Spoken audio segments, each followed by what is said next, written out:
We are here again, and it's about time I actually get started on posting these consistently. Here is the 2025 season in review for the Chicago Blackhawks. So the Blackhawks this year, they got better points wise. They got better on ice product wise, in my opinion, even though it doesn't seem like it at points. But standings wise, they stayed the same as they have the last two seasons. In 22-23, which is where we're going to start off with this, they went 26, 49, and 7 for 59 points. They were 30th in the league. This was the year of the teardown, where they teared all of it down essentially in the previous offseason, and then they teared more of it down throughout the year. They had obviously Patrick Kane get traded. They had Jonathan Toews leave. Just it was a thing that needed to happen. It was a sad point, but then they get first overall. They get Connor Bedard, and the narrative changes. 23-24, they actually get worse.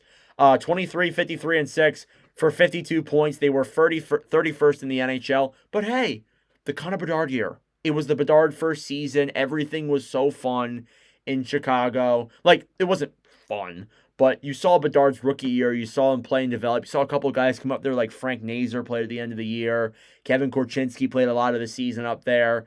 Everything was looking good. And then this year, they got better, points-wise, but it felt like the team was stuck at a standstill. 25, 46, and 11 for 61 points. That is an 11-point increase from last year, a 2-point increase from the year before, or from 2 years ago. They were 31st once again, though. And I think that there was a whole lot of negativity around Chicago this year. And I think a lot of it would involve Connor Bedard, a lot of it involved the young players in Chicago, and a lot of it also involved Anders Sorensen and Luke Richardson. That was the biggest thing because, again, midway through the season, they obviously fired that coach. They fired Richardson. They brought in Sorensen as the interim, who I think is probably going to be an interim. I don't know if he stays. I don't know 100% sure as of right now. But with him, I thought he caught up some of the young guys and did a good job, but overall, it was a rough year in Chicago. And I think a lot of it was surrounded around the Bedard narrative about how he doesn't want to play there anymore and how he's struggling and all that and how he's overrated. We'll get into that in a little bit, but let's get into the team stats first because I'm kind of going on a tangent here. It's almost 2 in the morning. I have an excuse. 226 goals for, 296 goals against for a minus 70 difference. That's not actually that terrible compared to some of the other teams around the NHL. They are 15, 20, and 6 at home, and they were 10, 26, and 5 on the road. It makes sense that their road record is worse than their home record. There's really nothing surprising there in terms of a really bad team. They scored an average of 2.73 goals per game, which was ranked 26, which is up from last year, actually. They allowed an average of 3.56, which is last. So that is not up, obviously, from last year. They had a 24.9 power play percentage, which was ranked 7th. They had a 79.3 PK percentage, which was ranked 14th. So overall, their special teams were actually decent, which is really weird. Their power play was top 10. How is that possible? How is your power play? It was basically 1 every 4 power plays they're scoring a power play goal. How?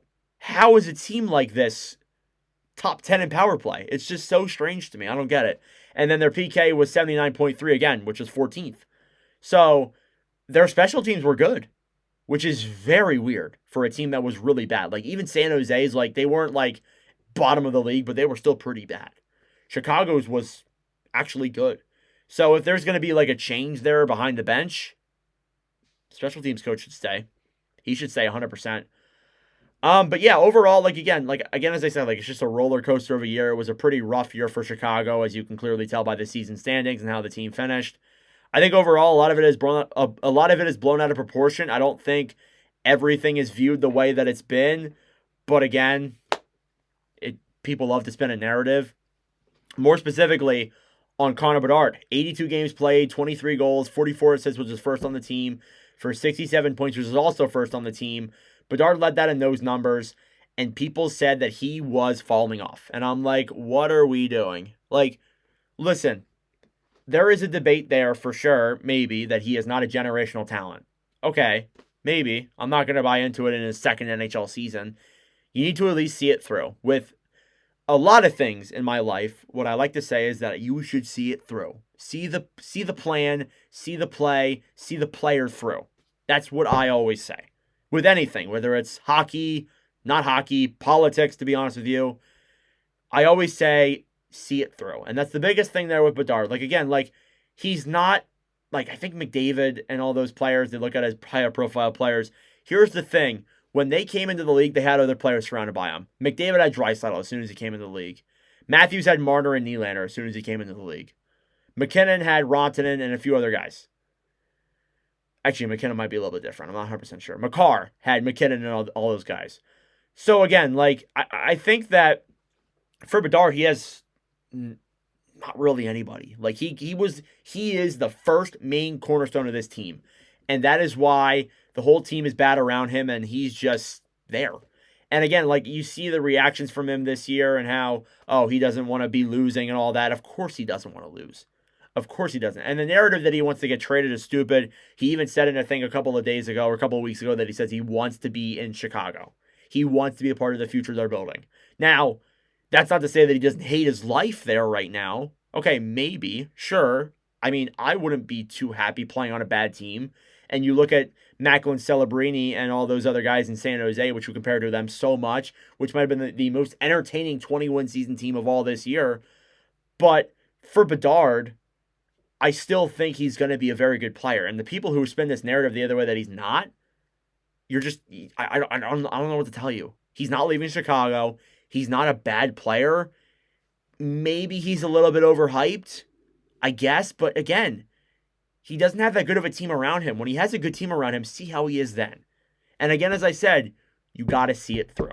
Now, I wanted to pinpoint that the most because I want to talk about that a lot. Let's actually get into the other scorers in this team. Ryan Donato, second in scoring, 80 games played, 31 goals, 31 assists for 62 points. His 31 goals was first on the team. I thought that Donato had a pretty good season. Again, I think they want to try and keep him around. He is a UFA this year, so you better keep him around, especially if you didn't trade him.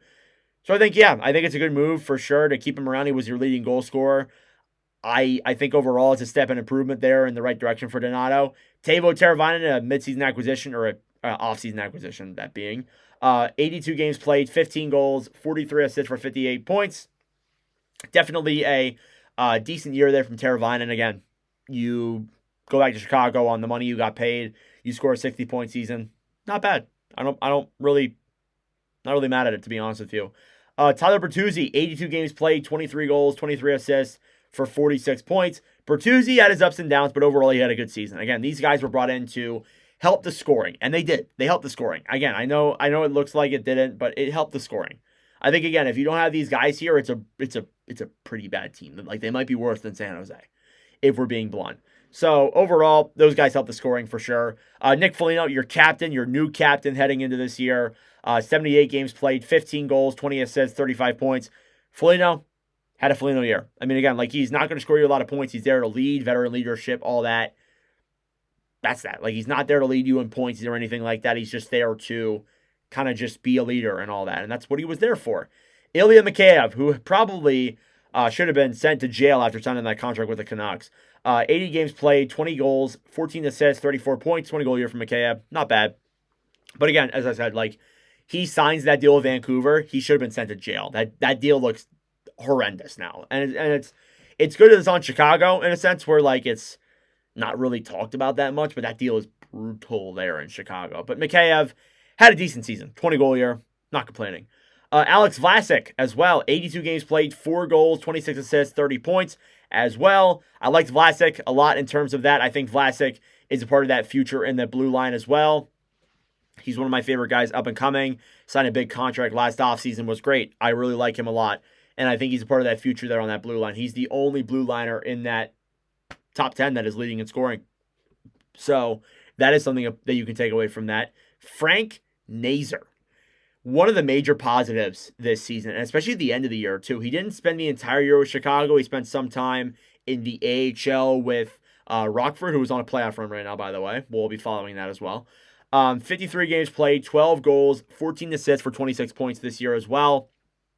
I thought Nazar had a good second half of the year for sure. I think if he's the full-time second-line center on that team next year, that team gets a lot better. I like Nazar a lot. I've seen him play this year. He looks solid and entertaining. Lucas Reichel, 70 games played, 8 goals, 14 assists, 22 points as well. Reichel, I mean, again, like, he's not probably a part of your future. I'm being blunt. I know he's a little bit younger. Like, same can be said for Philip Kurashev. He's probably not a part of your future, but even still, I think that overall, not a terrible year, I guess, but again, you want more. You obviously want more from him, and just he didn't get that this year, which sucks, but it is what it is, I guess. And then Pat Maroon, 68 games played, 5 goals, 14 assists, 19 points this year. Pat Maroon, retiring. Best wishes to him in retirement. I always like Pat Maroon. 3 straight Stanley Cups with the Blues. Was a great player in his prime. He will be missed. He will definitely be missed, but he said that he decided to hang up the skates and say that this is it for him. His career's done. And I respect that. I respect that as somebody who followed Pat Maroon's career and liked him a lot. I respect it a lot. Spencer Knight, let's get into the goaltending now because we're there. Spencer Knight was a little bit of an asterisk next to him because he didn't play all the games he's played this year in Chicago. He played some in Florida. He was a midseason acquisition, which we will get into here in a little bit. Knight, 17, 16, and 3, a 2.72 and a .902. Knight is your goalie of the future. I know you have Soderblom. I know you have Comesso. He is your goalie of the future, and there is no doubt in my mind about it. You see him. He had such a bright future since coming to Florida, and then 5 days later, Sergei Bobrovsky comes up. And it just, I know he wasn't going to come in right away, but he just didn't get a chance. And he was never going to get a chance if he stayed in Florida. I think you look at how Bobrovsky's playing, even at his age, he's not going anywhere for the next 2-3 years. So Knight would be, by the time then, you'd be 30. That's not good enough. And I think, again, he's kind of like an asset liability for Florida at that point. So you might as well just trade him, and that's what they did. Again, I think Knight had a really good year and a really good second half of the year with Chicago. I think that is something that a full year of Spencer Knight next season could really improve things.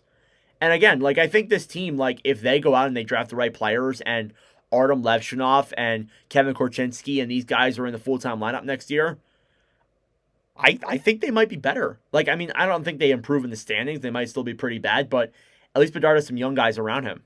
I think it's a major positive for sure. And again, you're not even looking at the draft there either as well. I'm getting too ahead of myself.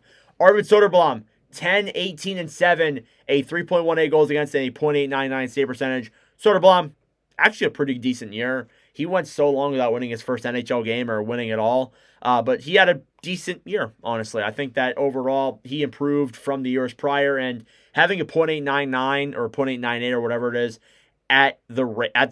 on the team that you have, pretty good, to be honest, and just shows how far he's come as a goaltender for sure. And then Drew Comesso played 1 game this year with the team, was 0-1, a 3.36 and a .846. He is one of your high-end goalie prospects. I'm not too sure how that's going to work out now with Spencer Knight coming in there. Maybe he's just a backup, I guess, but I don't really know. We said that when Spencer Knight came in, they had to trade a goaltender. They did end up doing that. But again, I think that's not something you're really worried about right now. I don't think Comesso is going to be your full-time backup next year unless you trade Soderblom or somebody. But I think overall, just one of your goalie guys of the future. I don't think he had that great of a year in Chicago, in Rockford, but again, as I said, we'll see it out. We'll see how it plays through. The trades that they made throughout this year, and that they were a part of the Mikko Rantanen deal, the first one at that.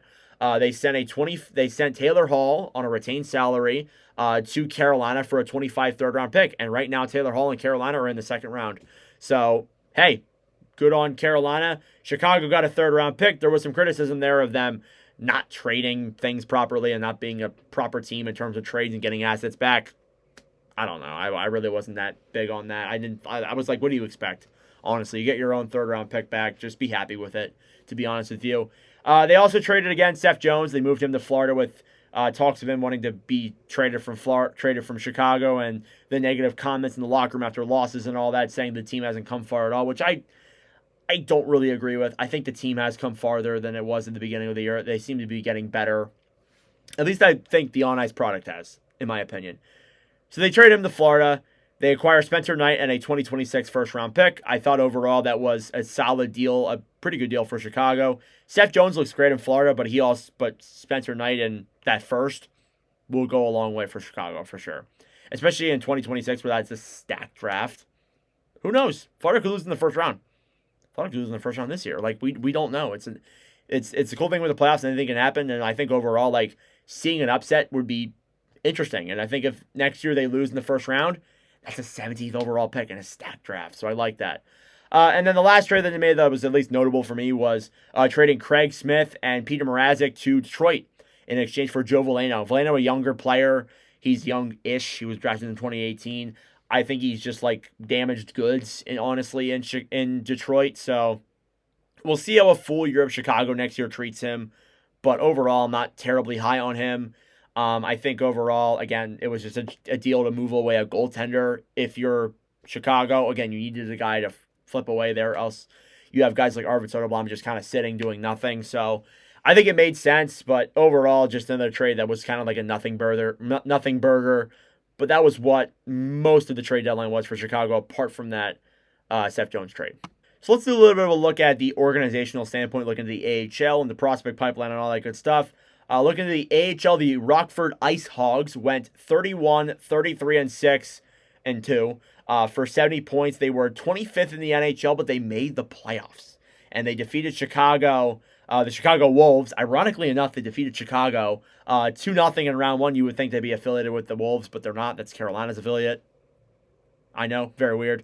But yeah, I'm surprised they're in the playoffs, to be honest with you, with the way that their season went. They were below 500, but hey, all the power to them. I saw them play in real time. Saw Korchinski, saw Artem Levshunov too there as well. So cool stuff. Cole Gutman led the way in scoring, 70 games played, 23 goals, 34 assists, 57 points. Gutman, not a bad player. Overall, just a young guy down there. Zach Stanford, remember that name. 70 games played, 19 goals, 24 assists, 43 points. Brett Seney, 58 games played, 10 goals, 29 assists, 39 points. Gary Mayhew, 56 games played, 14 goals, 21 assists, 35 points. And then Joey Anderson, remember him? 33 games played, 17 goals, 10 assists for 27 points there as well. So really, no rookies there in the Rockford Ice Hogs scoring. No notable players except, I guess, Cole Gutman, I guess. But overall, really nobody that was like too crazy there in Chicago. A lot of their prospects, funny enough, were in the NCAA, and that's where a lot of them are. And I think there weren't that many down there in the minor leagues besides Comesso. And that's why overall they had a pretty mid-season. They're lucky to be in the playoffs right now. And they're actually kind of lucky to be in the second round. They're playing Milwaukee, I believe. So that's something you could follow, I guess. But I don't think they'll really make it that far. So you look at their prospect pipeline. That's the other thing you can look at there too. You got Artem Levshunov there for the AHL club, who actually spent time in the NHL this year. 52 games played, 5 goals, 17 assists, 22 points. He played 18 games in the NHL, had 6 assists. I think that Levshunov is no longer considered a prospect, in my opinion. I will talk about him in the prospect pool overview when we do that in the summer, but I think Levshunov had a pretty decent year in Rockford. I think you would want more offense out of him, but again, he's a more of a defensive, two-way minded type of player, and I don't think he's going to be anything like that. He is kind of like your quarterback there on the back end with Korchinski. So we'll see how those two pan out there as that top two with Vlasic. I guess we'll find out. But overall, I think if Levshunov's in your top 4 next year, that's good. I think, honestly, again, he's showed that he can be a full-time NHLer. Just, I wonder how he's going to be full-time up there. And then, obviously, too, Sam Rinzel, who is also a defenseman from the NCAA in Minnesota, had 40 games played, 10 goals, 22 assists, 32 points. He played 9 games in the NHL when their season was done. Honestly, Rinzel, I think, can be a good top 4D, too. So that might be your top 4 right there. Vlasic, Levshunov, Korchinski, and Rinzel. I don't think people really acknowledge that, to be honest with you. So, interesting sense there. Oliver Moore, 38 games played, 12 goals, 21 assists, 33 points in the University of Minnesota as well. He also played 9 games in the NHL this year as well. I would imagine they're either going to be full-time NHLers or AHLers next season. I would imagine more probably in the A. Rinzel, maybe the same thing. I think you want to give those guys experience and time down there. It worked out for Levshunov. So we'll see. But again, it doesn't hurt to keep them all up in the main lineup. It doesn't hurt, honestly. I think overall, you want these kids to learn. You're going to learn through NHL experience playing on a pretty bad team and seeing how things are run there and seeing how you can improve moving forward. I think that overall, that's something you could really do. And again, Chicago doesn't really have anybody in their top lineup, so it wouldn't really hurt, to be honest with you. Saka Boisvert, who is going to Boston University next year, he will not be in the NHL or AHL next year, maybe at the end of the year.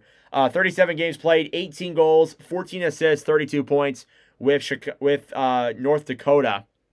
So he was all right playing over there, but North Dakota had a rough year. He's going over to Boston University now to play with them. They look like a pretty good team. The guys they're getting. If they get Misa, too, who might be a Blackhawk, funny enough, they're in a good spot. And then Marek Vanacker, the next guy as well. 45 games played, 24 goals, 18 assists for 42 points in the OHL. So Vanacker, solid player. I think, again, there's some people that think he's a little bit overrated. I'm not terribly in that range. I'm not saying that he's overrated or jumping on that wagon there just yet. But overall, I thought that he had a decent year. I think, again, it's a high-scoring league, though. We'll see how he plays out. You gotta see it through. You gotta see it through. And then you look at their draft capital. They actually have some good picks coming up. They have 2 firsts, which is one of them is Toronto's, which, knowing what Toronto might do, that might be a mid to late first. 2 seconds, which is Dallas's.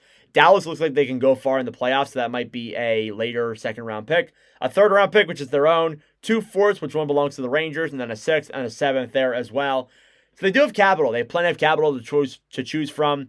Who knows? They could use that Toronto pick to trade up in the draft. You never know. And I think, again, that 1 first they'll have could turn into like 2nd overall or 3rd overall. I think that proves huge for this team. If they can go out and get a guy like Porter Martone or Michael Misa, that changes a lot for that future. So I like it a lot there for the Blackhawks. And then their UFAs and RFAs coming up next then. We'll start with their UFAs.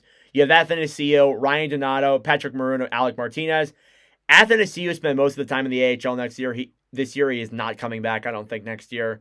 And then Donato, they want to keep him around, obviously. And then Maroon and Martinez are retiring. So that's it for that. So really, all you have to worry about there is Donato. I don't think they keep around Athanasiou. I would be shocked if they did. So I think Donato's your only worry there in terms of UFAs. And then RFAs, Kurashev, Kaiser, Crevier, and Soderblom, you keep all of them. Why not?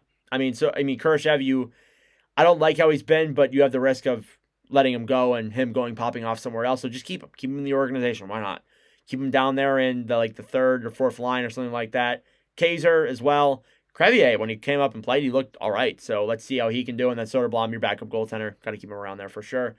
It's not to say that they won't go on to make free agency moves either. Like, they have cap space. They have some money that they can work with. I understand that they don't have as much money as other teams do, like other rebuilding teams like San Jose and maybe Anaheim do, but I think they can still make something happen. So I like that in terms of their chances there for sure. But yeah, that's your season review of the Blackhawks. I think the biggest thing with them is you have to see things through. You have to see this plan through, to see how everything plays through. I'm not too high on them moving forward, at least as of right now. But again, as the pool gets better and the team gets better, they'll start improving. And I think next year should really be the last year of them being pretty bad. Again, like, if it weren't for 2020, they wouldn't have made the playoffs in 10 years. But it's been a long time. And I think overall, they're getting better. You just have to see it through. You have to see it through. So let me know your thoughts in the comment section down below. Thank you guys for watching. If you enjoyed, make sure to like the video down below. Please consider subscribing. And that being said, I will see you guys in the next video.